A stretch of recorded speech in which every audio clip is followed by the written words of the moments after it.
ओम शांति। 31 मार्च 2021 की मुरली है। बाबा ने कहा, मीठे बच्चे, एक बाप ही नंबर 1 एक्टर है जो पतितों को पावन बनाने की एक्ट करते हैं। बाप जैसी एक्ट को कर नहीं सकता।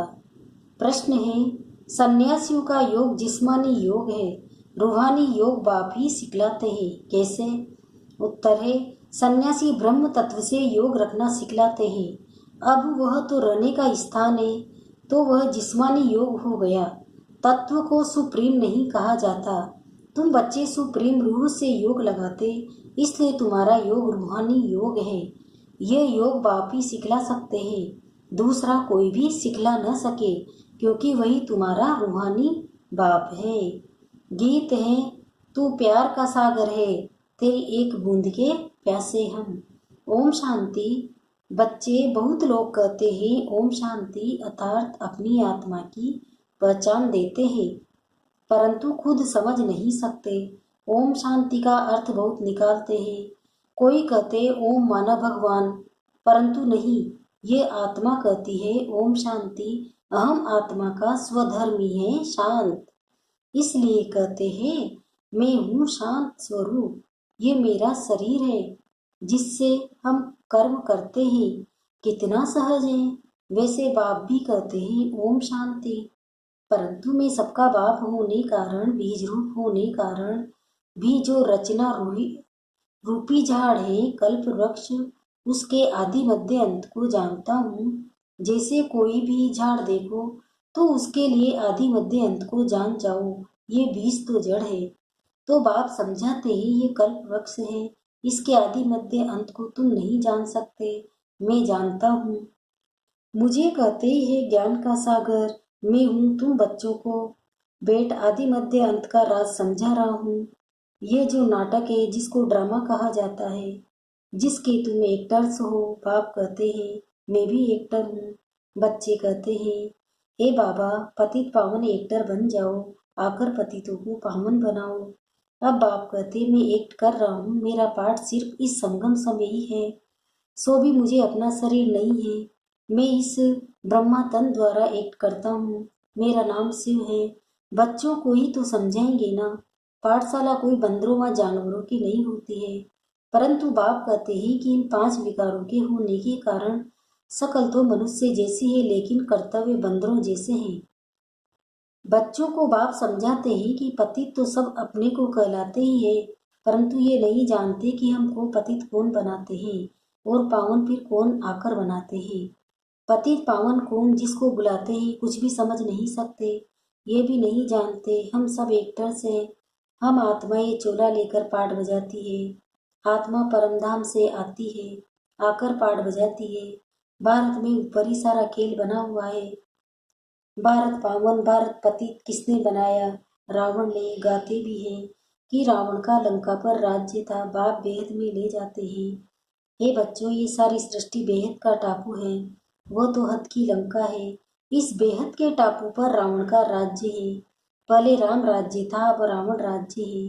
बच्चे कहते हैं हे बाबा, राम राज्य कहाँ था? बाप कहते हैं बच्चे, वह तो कहाँ था ना, जिसको सब चाहते हैं। तुम भारतवासी आदि सनातन देवी देवता धर्म के हो, हिंदू धर्म के नहीं हो। मीठे मीठे से किल्ले लाडले बच्चों, तुम ही पहले पहले भारत में थे। तुमको ये सत्युग का राज्य किसने दिया था? जरूर है वल्ली गॉड फादर ही ये वर्षा देंगे। बाप समझाते हैं कि कितने और धर्मों में कन्वर्ट हो गए हैं। मुसलमानों का जब राज्य था तो बहुतों को मुसलमान बनाया। क्रिश्चियन का राज्य था तो बहुतों को क्रिश्चियन बनाया। बौद्धियों का तो यहाँ राज्य भी नहीं हुआ, तो भी बहुतों को बौद्धि बनाया, कन्वर्ट किया अपने धर्म में। आदि सनातन धर्म जब प्राय लोप हो जाए, तब तो फिर उस धर्म की स्थापना हो। तो बाप तुम सभी भारतवासियों को कहते हैं कि मीठे मीठे बच्चे, तुम सब आदि सनातन देवी देवता धर्म के थे। तुमने 84 जन्म लिए, ब्राह्मण देवता क्षत्रिय वर्ण में आए, अब फिर ब्राह्मण वर्ण में आए हो। देवता वर्ण में जाने के लिए गाते भी हैं ब्राह्मण देवताए नमः। पहले ब्राह्मणों का नाम लेते हैं। ब्राह्मणों ही भारत को स्वर्ग बनाया है। ये है ही भारत का प्राचीन युग। पहले पहले जो राजयुग था जिसका गीता में वर्णन है, गीता का योग किसने सिखलाया था, ये भारतवासी भूल गए हैं। बाप समझाते हैं कि बच्चे योग में तो मैंने सिखलाया था, वह है रूहानी योग, बाकी सब है जिस्मानी योग। सन्यासी आदि जिस्मानी योग सिखलाते हैं कि ब्रह्म से योग लगाओ, वह तो रोंग हो जाता है। ब्रह्म तत्व तो रहने का स्थान है, वह कोई सुप्रीम रूह नहीं ठहरा। बाप को भूल गए हैं, तुम भी भूल गए थे, तुम अपने धर्म को भूल गए हो। यह भी ड्रामा में नूंद है, विलायत में योग था नहीं, हठ योग और राजयोग यहाँ ही है।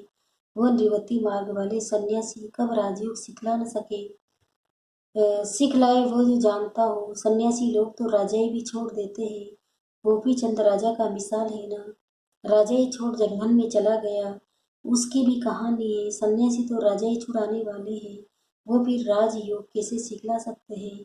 इस समय सारा झाड़ जड़ जड़ीभूत हो गया है, अभी गिरा की गिरा। कोई भी झाड़ जब जड़ीभूत अवस्था हो जाता है तो अंत में उसको गिरना पड़ता है, वैसे यह मनुष्य सृष्टि रूपी झाड़ भी तमो प्रधान है, इनमें कोई सार नहीं है, इनका जरूर विनाश होगा।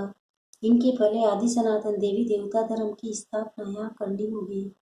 सतयुग में कोई दुर्गति वाला होता नहीं, ये विलायत में जाकर योग सिखलाते हैं, परंतु वह है हठ योग, ज्ञान बिल्कुल नहीं।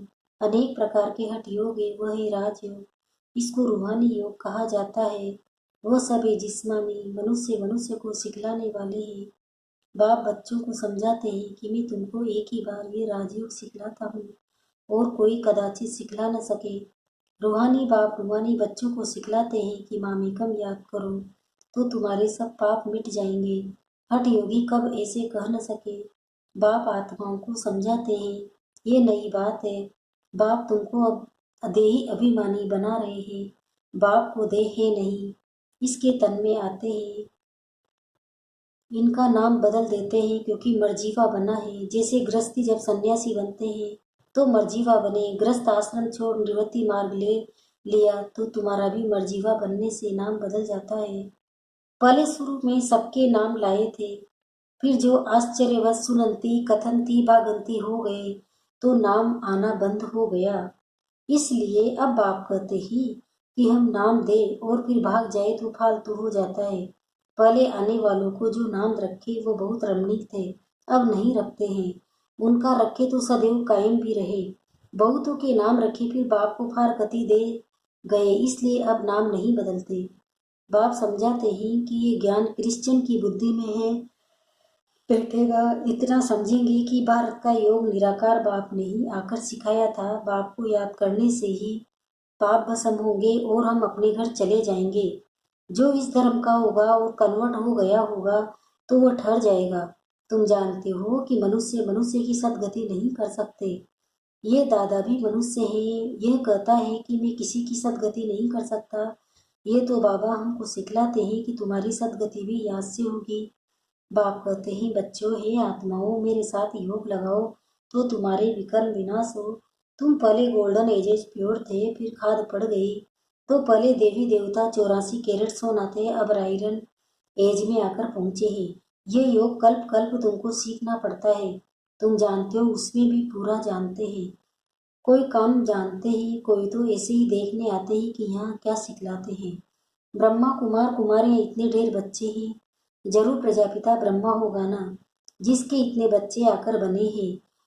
जरूर होगा, तो जाकर उनसे पूछे तो सही, तुमको प्रजापिता ब्रह्मा से क्या मिलता है, पूछना चाहिए ना। परंतु इतनी बुद्धि भी नहीं है। भारत के लिए खास कहते हैं, गाया भी जाता है, पत्थर बुद्धि सो पारस बुद्धि, पारस बुद्धि सो पत्थर बुद्धि। सत्युग त्रेता में पारस बुद्धि गोल्डन एज थे, फिर सिल्वर एज, दो कला कम हुई, इसलिए नाम पड़ा चंद्रवंशी, क्योंकि नापास हुए हैं। ये भी पाठशाला है। 33 मार्क से जो नीचे होते हैं वो फेल हो जाते हैं। राम सीता फिर उनकी डिनाइस्टी संपूर्ण नहीं, इसलिए सूर्यवंशी बन सके। नापास तो कोई होंगे ना, क्योंकि इंतजाम भी बहुत बड़ा है। आगे गवर्नमेंट का ICS का बड़ा इंतजाम होता था, सब थोड़े ही पढ़ सकते थे, कोटों में कोई निकलते। कोई चाहे तो हम सूर्यवंशी महाराजा महारानी बने तो उसमें भी बड़ी मेहनत चाहिए। मम्मा बाबा भी पढ़ रहे हैं मिस्री मत से, वे पहले नंबर में पढ़ते हैं, फिर जो भारत पिता माता पिता फॉलो करते वही उनके तख्त पर बैठेंगे। सूर्यवंशी 8 डिनाइस्टी चलती है, जैसे एडवर्ड द फर्स्ट 10 सेकंड चलता है। तुम्हारा कनेक्शन इस क्रिश्चियन से अधिक है। क्रिश्चियन घराने से भारत की राजाई का हक की। भारत का अथाह धन ले गए। फिर विचार करो तो सतयुग में कितना अथाह धन होगा। वहाँ की भेंट में तो यहाँ कुछ भी नहीं। वहाँ सब खानियाँ भरतू हो जाती है। अब तो हर चीज़ की खानियाँ खाली होती जाती है। फिर चक्र रिपीट होगा तो फिर सब खानियाँ भरतू हो जाएगी। मीठे मीठे बच्चों, तुम अब रावण पर जीत पाकर राजाई ले रहे हो। फिर आधा कल्प बाद ये रावण आएगा, फिर तुम राजाई गंवा बैठेंगे। अभी भारतवासी तुम कोड़ी मिसल बन गए हो। हमने तुमको हीरे जैसा बनाया है, रावण ने तुमको कोड़ी जैसा बनाया है। समझते नहीं कि ये रावण कब आया। हम क्यों उनको जलाते हैं। कहते हैं कि ये रावण तो परंपरा से चला आता है। बाप समझाते हैं कि आधा कल्प के बाद ये रावण राज्य शुरू होता है। विचारी बनने के कारण अपने को देवी देवता कह नहीं सकते। वास्तव में तुम देवी देवता धर्म के थे। तुम्हारे कितने सुख कोई नहीं देख सकते। सबसे अधिक गरीब भी तुम बने हो। दूसरे धर्म वाले बाद में वृद्धि को पाते हैं। क्राइस्ट आया, पहले तो बहुत थोड़े थे, अब बहुत हो जाए तब तो राजाई कर सके। तुमको तो पहले राजाई मिलती है, वह तो सब ज्ञान की बातें हैं। बाप कहते हैं आत्माएं मुझ बाप को याद करो। आधा कल्प तुम देही अभिमानी रहे हो, अब देही अभिमानी बनो। घड़ी घड़ी ये भूल जाते हो क्योंकि आधा कल्प की कट चढ़ी हुई है। इस समय तुम ब्राह्मण चोटी हो। तुम ही सबसे ऊंच सन्यासी ब्रह्म से योग लगाते, उनसे विकर्म विनाश नहीं होते। हर एक तो सतो रजो तमो में आना जरूर है। वापिस कोई भी जा नहीं सकते। जब सभी तमो प्रधान बन जाते तब बाप आकर सभी को सतो प्रधान बनाते हैं, अर्थात सभी की ज्योति जग जाती है। हर एक आत्मा को अपना अपना पार्ट मिला हुआ है। तुम हो हीरो हीरोइन पार्टधारी। तुम भारतवासी सबसे ऊंचे हो जो राज्य लेते हो फिर गंवाते हो और कोई राज्य नहीं लेता। वह राज्य लेते हैं बाहुबल से। बाबा ने समझाया जो विश्व के मालिक थे वही बनेंगे। तो सच्चा राजयोग बाप ने सिखलाया, कोई सिखला न सके। जो सिखलाते वो सब आश्चर्यवत योग है, वापिस तो कोई जा नहीं सकते।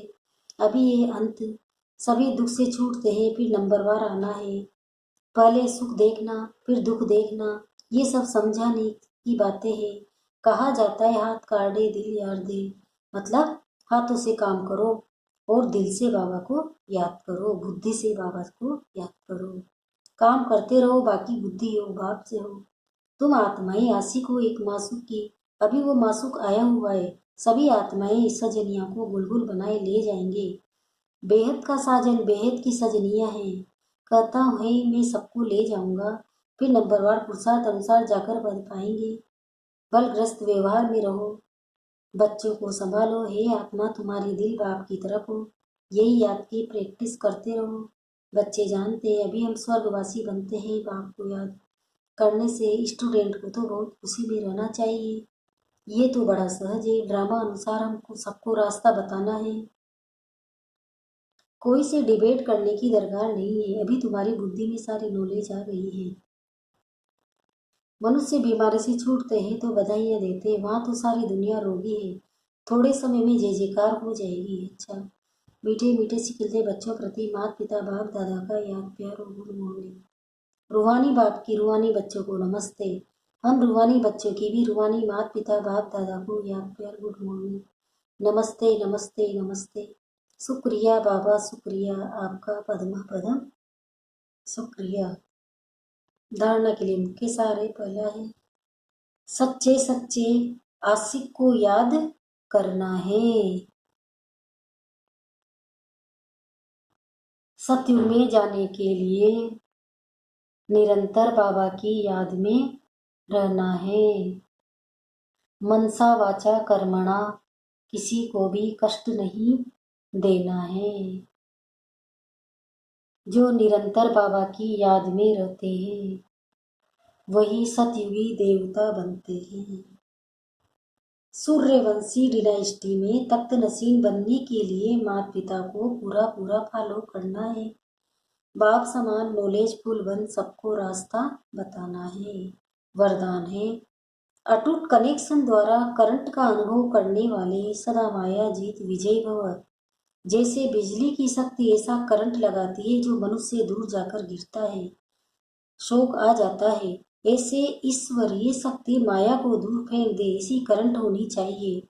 लेकिन करंट का आधार कनेक्शन है। चलते फिरते हर सेकंड बाप के साथ कनेक्शन जुटा हुआ हो, ऐसा अटूट कनेक्शन हो जो करंट आएगी और माया जीत विजयी बन जाएंगे। स्लोगन है, तपस्वी है वह है जो अच्छे बुरे कर्म कराने वालों के प्रभाव के बंधन से मुक्त है। ओम शांति।